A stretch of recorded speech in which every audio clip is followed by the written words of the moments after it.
Assalamu alaikum dear students of class 9th. Dear students, today I am going to teach you paragraph writing. It's in the syllabus of your term first examination.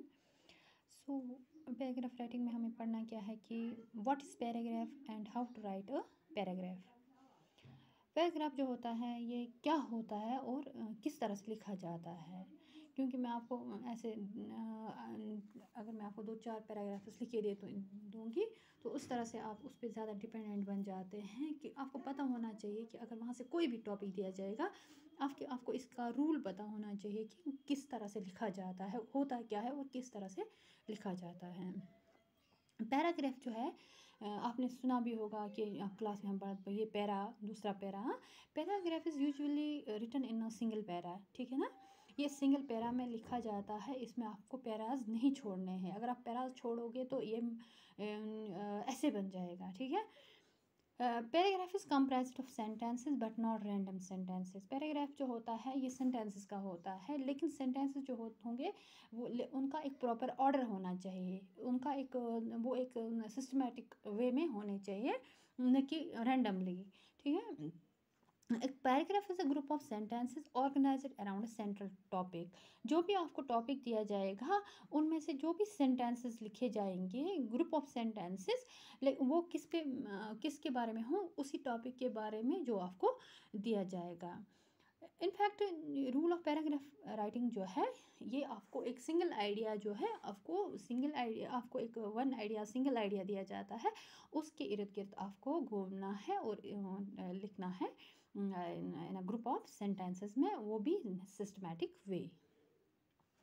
Paragraph में usually कितने sentences होते हैं? 5 sentences, जो छोटा होगा वो क्या topic sentence, ठीक है ना। टॉपिक जो होगा उसके बारे में पहला वाला सेंटेंस, उसके बाद 3 supporting sentences and concluding sentence, यानी कि वो 3 सेंटेंसेस या 3 से ज़्यादा सेंटेंसेस ऐसे होने चाहिए जो कि आपके इस आइडिया को सपोर्ट करें, ठीक है।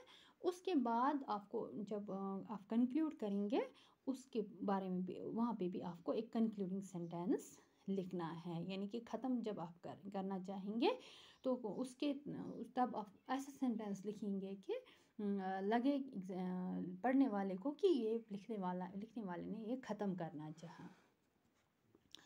इसमें कुछ एसेंशियल एलिमेंट्स हैं, वो क्या क्या है? Unity, order, coherence and completeness, ठीक है। तो ये है कि ये किस सेंटेंस से बिगिन होता है? टॉपिक सेंटेंस से।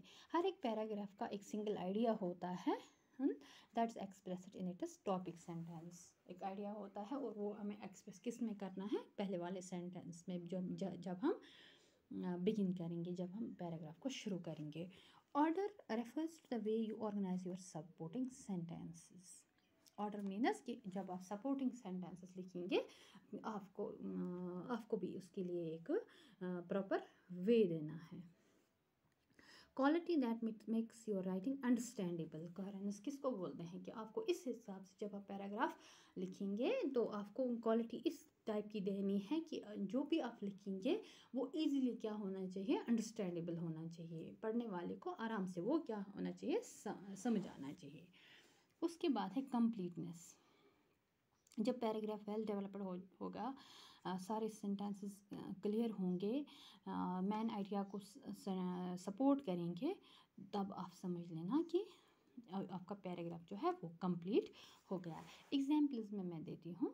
ट्रीज़, आप माई विलेज, मतलब ट्रीज़ के बारे में आप कुछ करना, लिखना। My village, forests, value of games, morning assembly in your school, ठीक है। ट्रीज़ का मैंने यहाँ पे थोड़ा सा लिखा है। Trees are very useful to man. Trees are needed for making paper, furniture and houses. They are used in everything. The leaves of trees keep carbon and release oxygen for the use of living beings. Trees prevent drought and floods. Man has cut down trees in large numbers and he must stop cutting more trees, otherwise he will suffer greatly. यानी कि otherwise he must stop cutting trees, otherwise he will suffer greatly. This is a concluding sentence. यहाँ से पता चलता है कि हमने paragraph को कंप्लीट किया है। ठीक है ना, पहले हमने दिया ना trees are very useful to man. This is what is this, ये है कि दिस टॉपिक सेंटेंस। ठीक है ना, तो ये है कि ट्रीज के बारे में।